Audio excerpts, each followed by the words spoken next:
Ingat tuan-tuan, dengan siapa kita buat naya.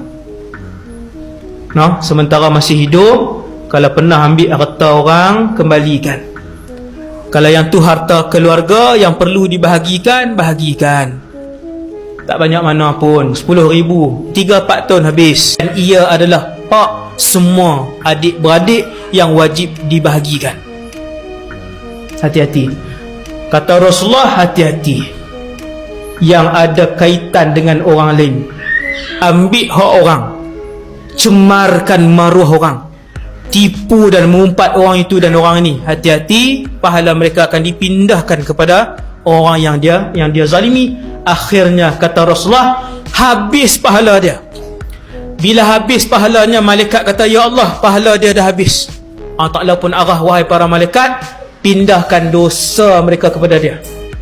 Maka waktu tu dia pun menghimpunkan dosa. Mula himpun dosa, akhirnya dosa dia pun bergunung ganang, pahala sudah rapat habis. Allah Ta'ala pun arahkan, lemparkan dia ke dalam neraka.